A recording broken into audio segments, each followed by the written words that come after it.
There's a high-stakes race going on to transform our planet into a world with giant machines sucking carbon out of the air, sunsets laced with sulfuric acid, and millions of mirrors shining in the night sky. If you think this sounds like some whacked-out vision of the future, think again. These technologies are being developed right now. I'm taking a wild ride across the globe. Wow, now we're booking. To some surprising places. I'm a high-tech redneck. Yeah. I want to see if any of this incredible science Doesn't look a lot like a gun. is going to help us save the planet. Ladies and gentlemen, boys and girls of the world, meet your savior. I'm Sean Riley. I've seen some pretty big fixes in my time, but this is the biggest. My first stop is New York City.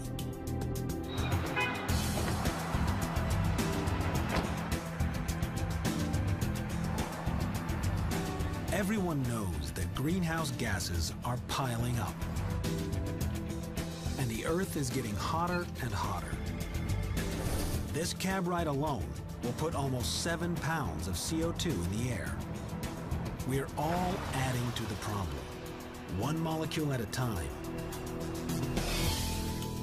block by block, across the globe.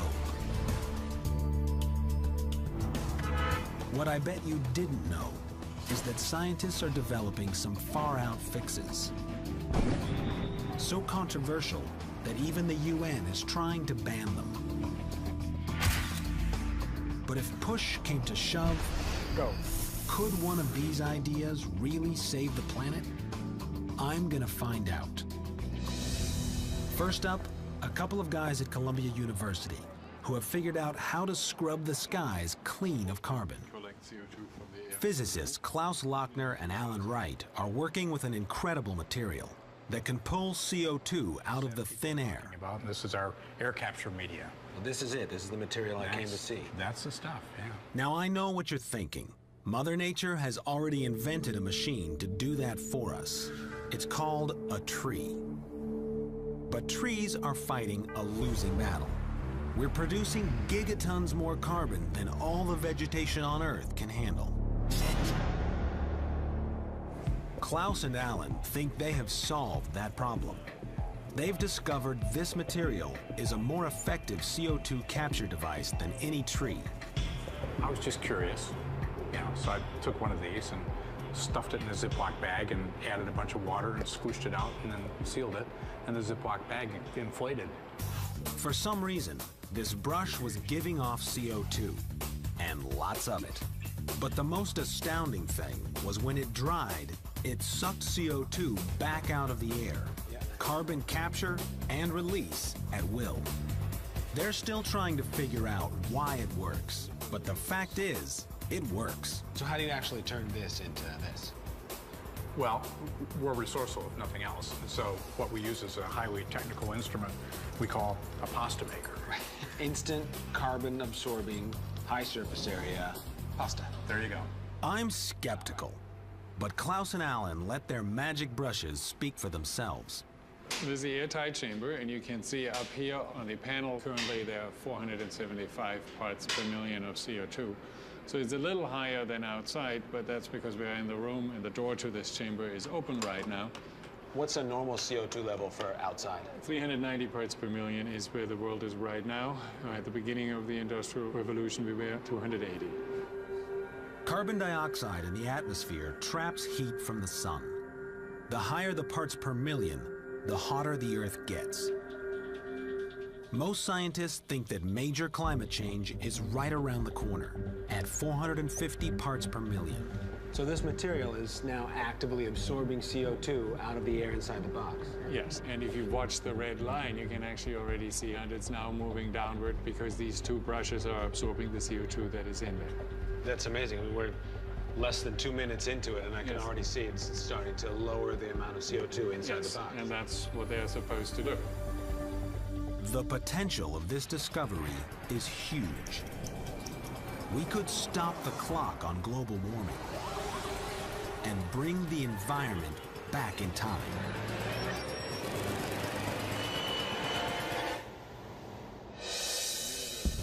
We're now back to the year 2005 and speeding towards the dawn of the industrial age.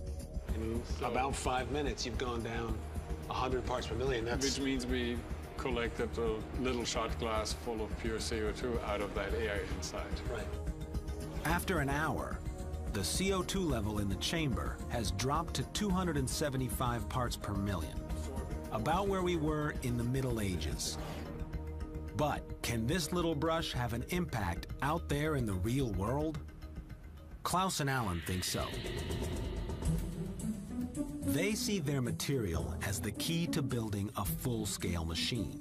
With a cylinder of absorbers and a processing unit, these machines could be planted by the thousands in remote, dry areas of the world, each one capturing the same carbon in one day as a tree does in a lifetime. So, would a world full of synthetic super trees do the trick? Okay, it's time for a reality check. We know Klaus and Alan's CO2 capture technology works. That's carbon dioxide. The machine would be simple, requiring only water and a little bit of energy to operate. But there's still a lot of research and development to do. And it would take 60 million of these to offset our emissions. That's a few big car plants in the world would do that, right? So it seems to me the scale is well within the scope of what we know how to do industrially. Right. Once you've managed to capture it with your technology, what do you do with the CO2? Burning coal accounts for about 20% of all greenhouse gases in the world. But it's how we stay plugged in and powered up. At the Mountaineer Power Plant in West Virginia, Charlie Powell's job is straightforward.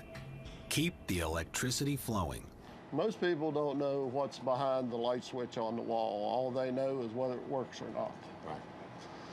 Ladies and gentlemen, that's what's behind the light switch on the wall.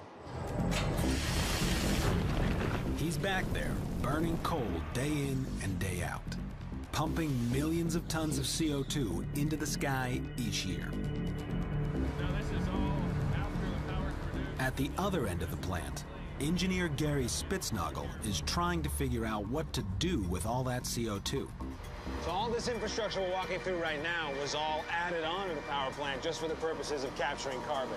Everything you see here is specifically for this project. Wow. Gary tells me that this 5-story high maze of pipes and tanks captures nearly 100,000 tons of CO2 a year. That's roughly the equivalent of 275 of Klaus and Alan's synthetic trees.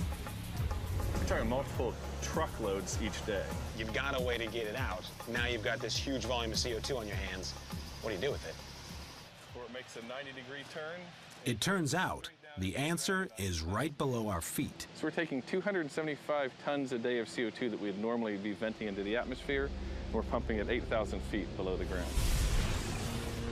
They've run pipelines over 1.5 miles below the power plant into 2 separate layers of porous rock. Compressed CO2 is pumped down and actually injected into these geologic formations, where it is trapped below an impermeable zone of dense rock. It seems logical.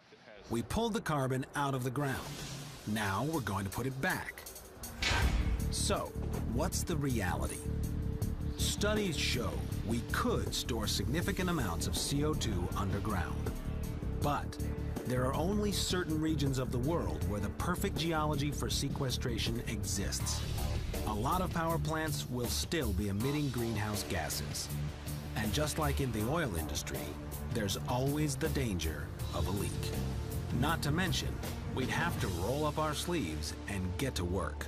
No matter what the technology is, whether it's Lochner's or yours, we're talking serious infrastructure. When I look at the big picture, you can't see anything short of a moonshot type effort. Right. Something that truly takes the efforts of an enormous group of people trying to solve the problem from a lot of different angles, putting huge effort into it. What would be simpler, cheaper, something we could do across the globe? Some scientists think the answer is lying at the bottom of the ocean. Next stop, the North Atlantic.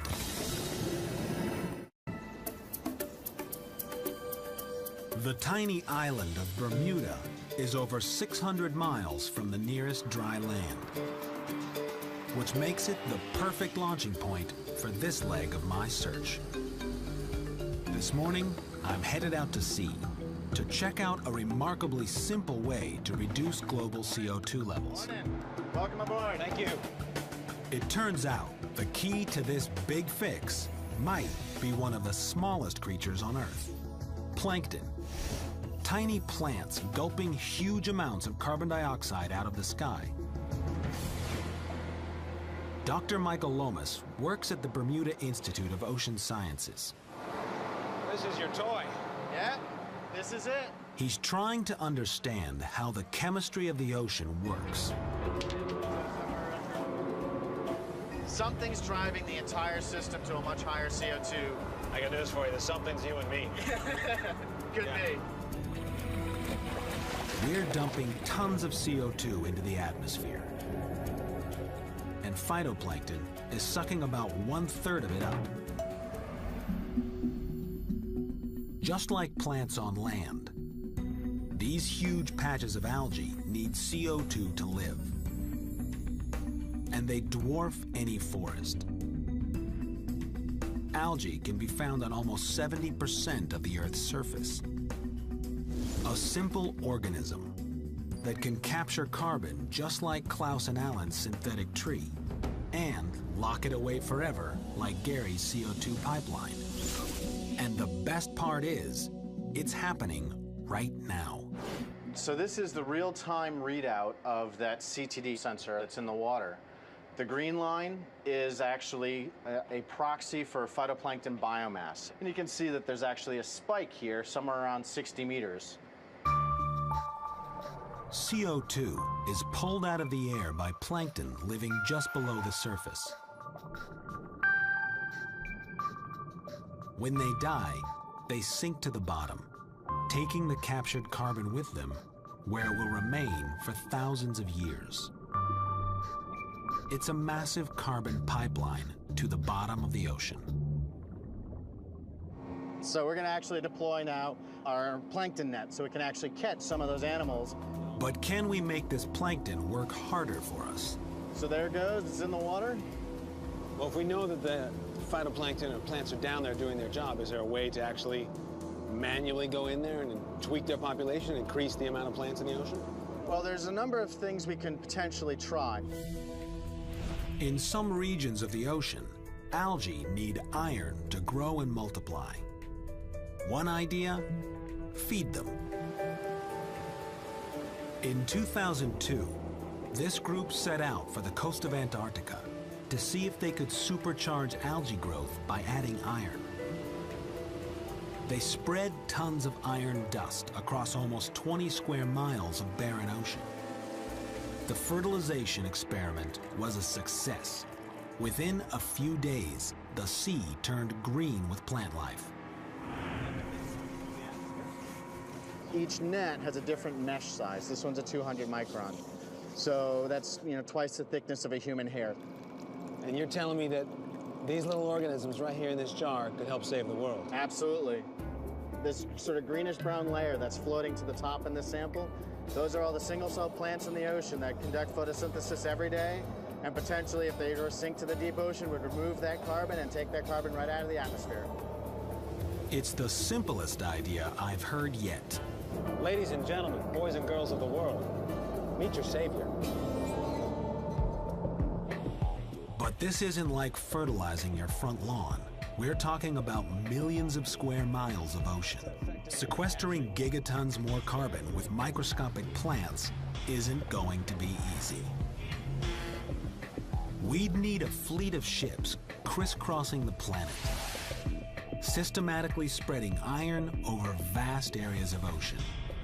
The goal is to produce carbon-hungry algae blooms thousands of miles wide.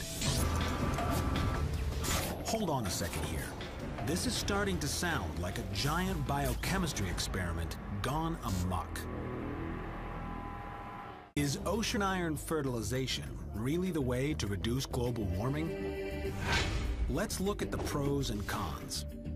We've proven we can grow more phytoplankton, and we know we can do it relatively cheaply with iron. But this is risky business. Dead algae may sink carbon to the bottom of the ocean, but it can also starve marine life of oxygen.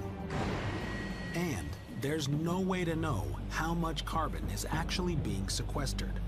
So, is it worth taking the chance? Dr. Lomas doesn't think so. We don't understand how all of those things interconnect to give us the ecosystem we observe at any point in time. Right. There's a lot going on and a lot of interactions that we think we understand, but clearly don't understand as well as we need to. Ocean iron fertilization may seem like a simpler way to cool the Earth. But letting the genie out of this bottle might be a big mistake. Meanwhile, almost 800 miles to the north, the clock is still ticking. The waters around Manhattan have risen about 15 inches since the start of the Industrial Revolution. New York City is already dealing with the threat of rising sea levels. But outside the city limits, people are finding solutions that are a little more down to earth. Nestled in the mountains of West Virginia, there's a man who's sequestering carbon before it ever leaves the ground. Hey, Sean Riley. Hey, how you doing? How you doing? What brings you to the farm? I came to see you. Get out of here. Josh Fry is a chicken farmer. Chickens is my life. Sean, here's some plastic boots for... Now, when you think of greenhouse gases, power production and automobiles come to mind as the two main offenders. But I bet you didn't know, chickens are right up there too. That is a lot of chickens. That's 30,000 chickens that you're looking at. Okay, not just chickens.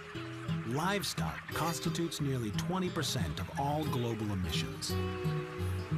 Josh has found a way to keep his carbon out of the atmosphere. But I'm warning you, it's messy business. What do these chickens do mostly all day? They eat and poop all day long. That's it. It all adds up to a funky-smelling situation. Josh has figured out how to transform this mess from a problem into a solution. This is my contraption. This is a fixed bed gasifier where I cook the poop into carbon. Cook poop? What is this guy talking about? It really is a simple process. Here's how it works.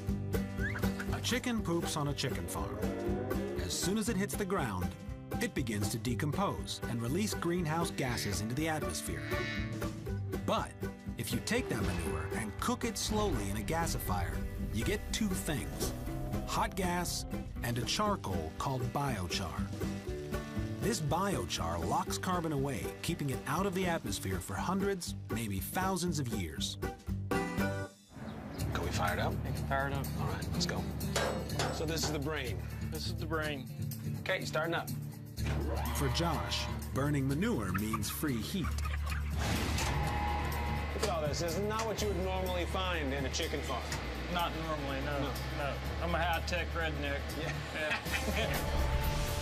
But it's the biochar Josh is making that could help cool the planet. All right, Josh, here it comes. And it might just make Josh Fry a richer man in the process. Stuff, huh? This is biochar. Black gold, the new black gold. It turns out all that fixed carbon works as a super fertilizer, too. Josh is currently coming up with a business plan to sell his 9,000 pound a day yield. Look for Fryochar soon at your local garden center or home improvement store. You think maybe that could save the world? It will help save the world, yes, in conjunction with other things. Biochar shows a lot of promise, but it could take a long time to go global with this technology, and it would be costly. Josh's rig came with a price tag of about $1 million. And we can't reduce emissions from power plants or cars with biochar.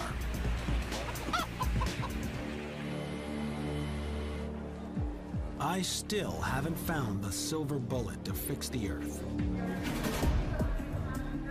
Next stop, San Francisco.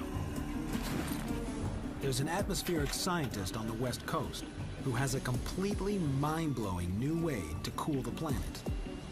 Total carbon dioxide emitted to get me there, over 10 tons. Hopefully, this will be the answer to all of our problems. It's certainly good to deploy all this new technology, but it's not going to be enough. Ken Caldera has been studying climate change for almost 25 years. Somewhere in the world, a coal-fired power plant is being built at a rate of at least one a week. So there's more to come. He's got a pretty major news bulletin for me. It may be too late to save the planet by reducing CO2, but there is hope. We don't have a better way of cooling the planet, but we do have a different way of cooling the planet, a way that's completely different from greenhouse gas emissions reduction, a way that can cool the planet very quickly. Okay, so how is this different? Let's imagine that this garden here is our world.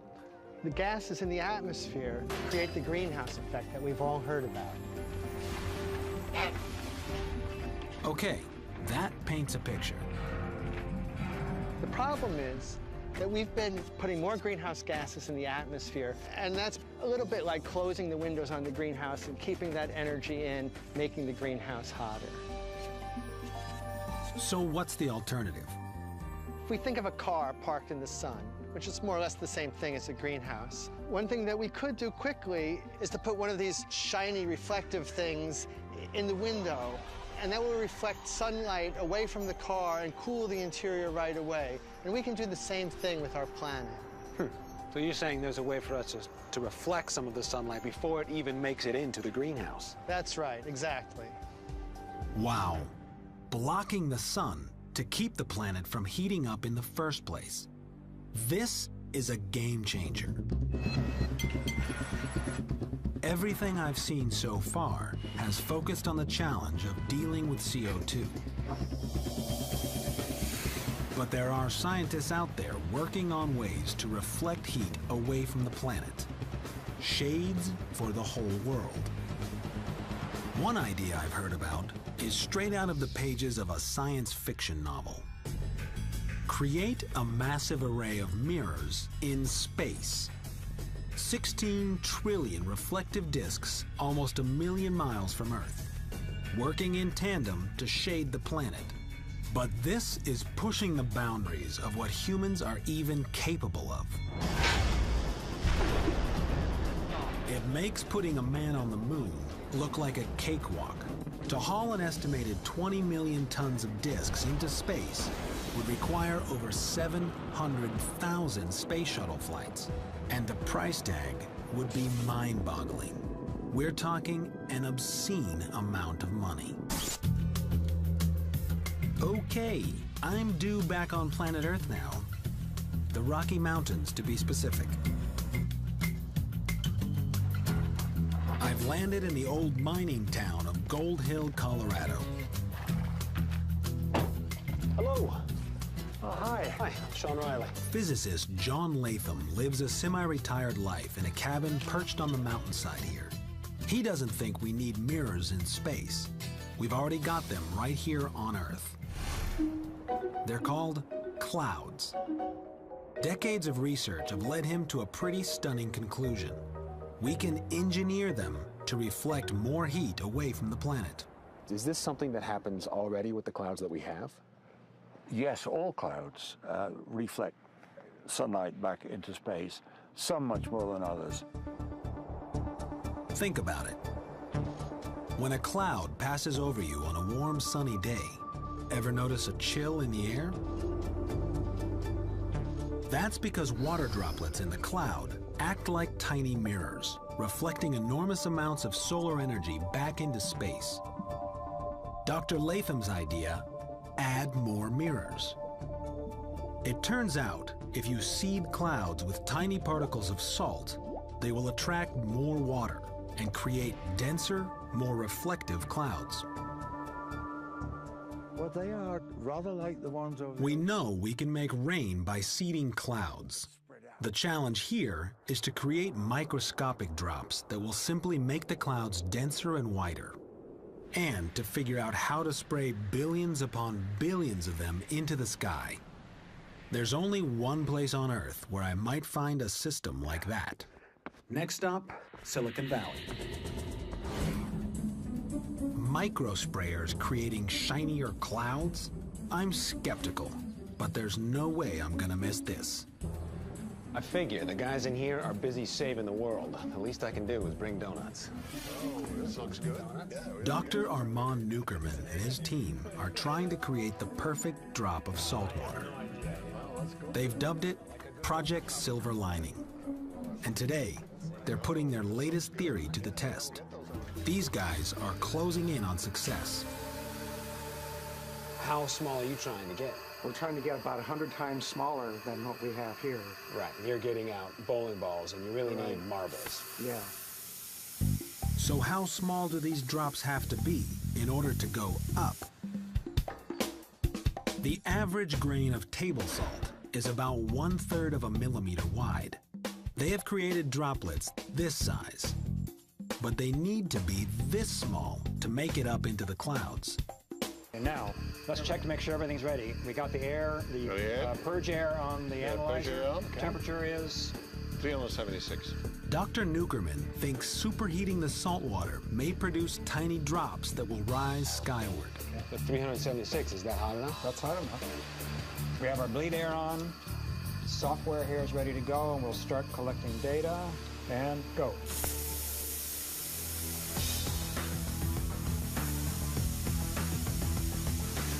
So what you're seeing now, I cut off the flow.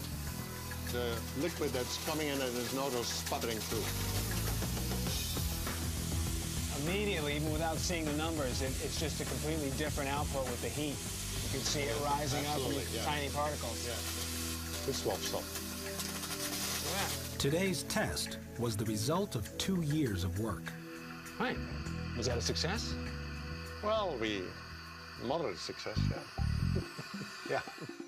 Salt particles captured on this wafer are the proof. Spraying billions of these into the sky may prevent the planet from heating up. And it's the first technology I've seen that could be deployed regionally, in emergency situations where things are boiling over right now. Places like the Greenland ice shelf.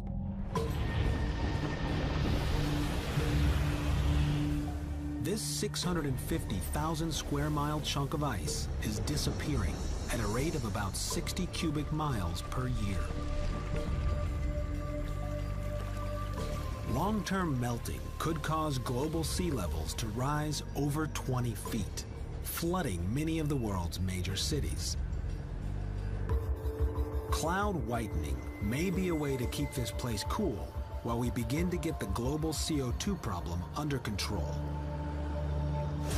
So, it's off to Greenland to build sprayer machines, right? Not so fast.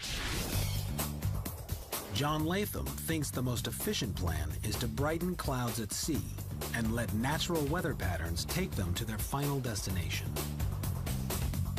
His futuristic vision? An armada of saltwater spraying catamarans. These boats would crisscross the globe, creating whiter, more reflective clouds wherever they're needed. To keep them carbon neutral, these ships would need to be powered by only the wind and sun, and they've got to be unmanned.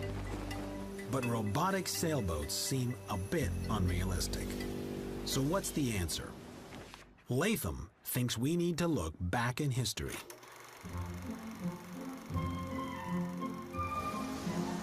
In 1925, a young German engineer named Anton Flettner unveiled a new type of sailing ship to the world.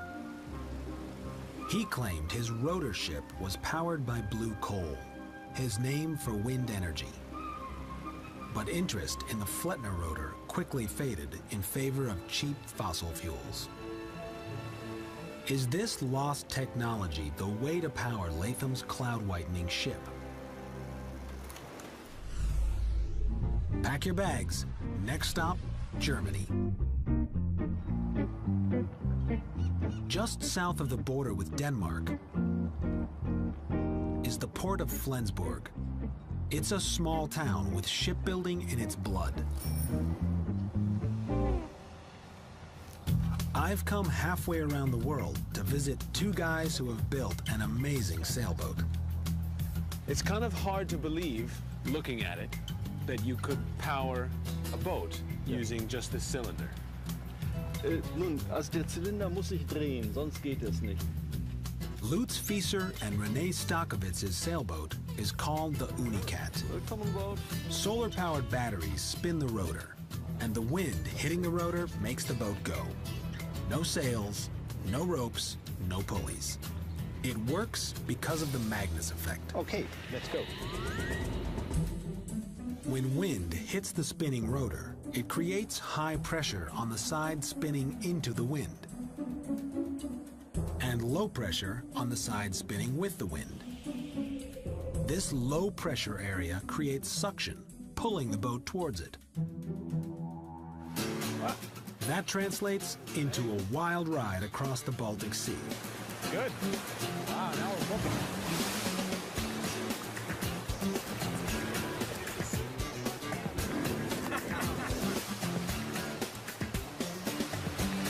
The faster we spin the rotor, the faster the boat goes. Lutz, I have to say, it works. Works well. It's hard to believe that this small spinning cylinder could power us like this. But can we build a fleet of ships to sail around the world on autopilot? Ich habe da meine Bedenken, dass es funktioniert. Wir haben beim Andrehen des Rotors ein Gegendrehmoment und dieses Gegendrehmoment dreht das Schiff in den Wind. Und wenn das Schiff in die Situation gekommen ist, kann man es nur mit einigen Tricks wieder zum Segel bringen. Even if a Flettner rotor ship could be piloted robotically, there's no substitute for a skipper who knows his craft. Going from this to this may still be on the distant horizon. Case in point, on the trip back, our solar batteries run out of juice, and we have to take matters into our own hands. Okay, so maybe, just maybe, the Flettner rotor isn't the answer. Das wird aber nicht mit aufgenommen. Gezeigt. Unless you're gonna get giant teams of robots with paddles. Despite the power outage, I think this plan could theoretically work. The technology is within our reach. A robotic Flettner-powered vessel might work with more development. And the spray system Dr. Newkerman is perfecting looks promising. But taking this to the next level is controversial. Studies show that cloud whitening might alter weather patterns and ocean currents. On the positive side, if the sprayers were shut off, the effects would disappear within a few weeks. But international organizations like the UN aren't sure it's worth the risk. They've called for a ban on large-scale experiments. But there's another way to deflect heat away from the surface of the Earth.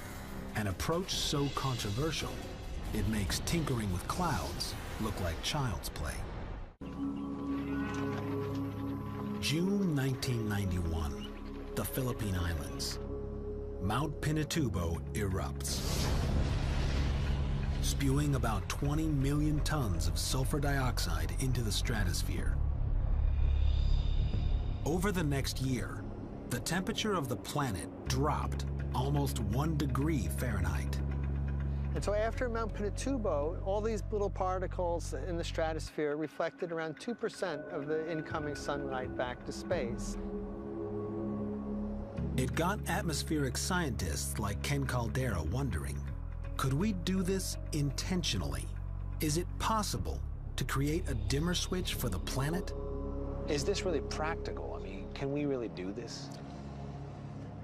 We know it will basically work. We don't know all the details of what would happen if we did it. Some of the possible side effects of this controversial approach are shocking. Acid rain, drought, destruction of the ozone layer. There's always going to be an element of risk because we only have one planet and we never really get to test this at full scale. You don't test the parachute until you have to jump. You know, if the plane's going to crash, but you're better off with that parachute than without that parachute. This parachute has some pretty nasty strings attached to it. But if the climate starts changing dramatically, we may have to pull the ripcord, which is why a number of people are working on the most challenging part of this plan, delivering 1 million tons of sulfur about 20 miles into the sky.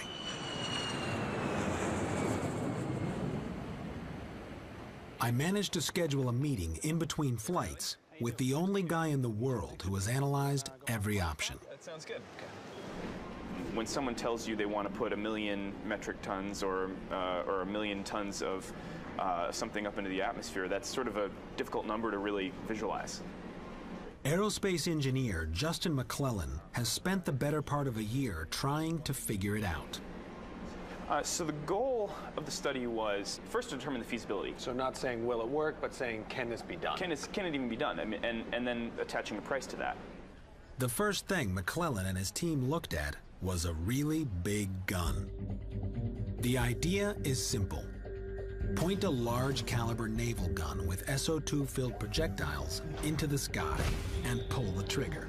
As the projectile hits the target altitude of 100,000 feet, eject the payload before the shell falls back to Earth. The problem is, it would take 14 million shots a year. Hundreds of guns firing every few seconds, day in and day out. The gunpowder alone would cost almost $100 billion per year. But there's a futuristic gun that could deliver sulfur dioxide to the stratosphere for less. Our crew has been allowed a rare glimpse inside the Naval Surface Warfare Center in Dahlgren, Virginia, to see a brand new long-range weapon called the electromagnetic railgun. You can forget about the price of gunpowder. This gun uses electricity. It strips away when the Rear Admiral Nevin Carr thinks it's going to revolutionize naval warfare. We can throw a projectile out of a gun like this about 200 nautical miles. It's much farther than any gun can shoot today in the U.S. Navy. But you don't just plug the railgun into a wall socket. First, a bank of capacitors is charged up with 11,000 volts of electricity. To fire the gun, all that stored energy is dumped at once, like a camera flash. This massive pulse of power generates an electromagnetic field in the gun, accelerating the projectile from 0 to Mach 7 in the blink of an eye. For today's test, the team will fire an 11-pound projectile. Once it's loaded, we go to high alert. This warehouse is about to become a supercharged electric powder keg.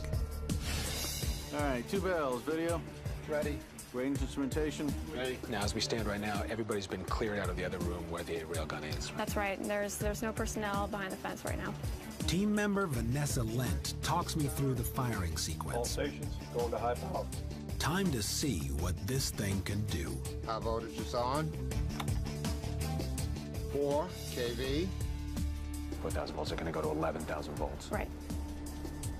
The capacitors slowly draw energy from the power grid. It makes me wonder, how much coal is being burned back in West Virginia to charge this thing? 7 kV. The Navy thinks this is the future of naval warfare. Enabling. But could it launch enough sulfur into the sky to guarantee the future of the planet? 3, 2, 1, fire. The sound of 11,000 volts of electricity is deafening. The projectile explodes out of the barrel at over 5,000 miles per hour. It's mind-bending, futuristic stuff.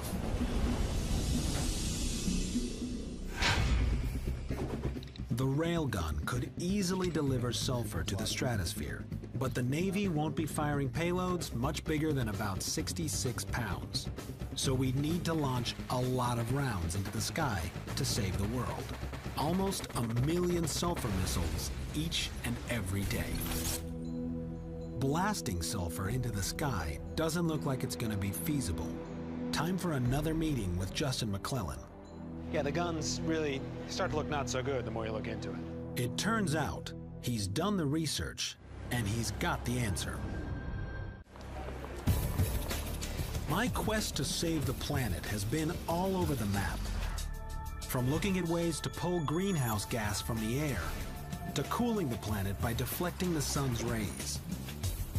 And now Justin tells me he has the answer. So I've got a pretty good idea at this point about what doesn't work. But what does work? Well, the answer is actually right outside the window. It's airplanes. After 8 months of gathering information and crunching numbers, Justin's final assessment makes sense. There's an infrastructure for it. There's experience using it and operating them.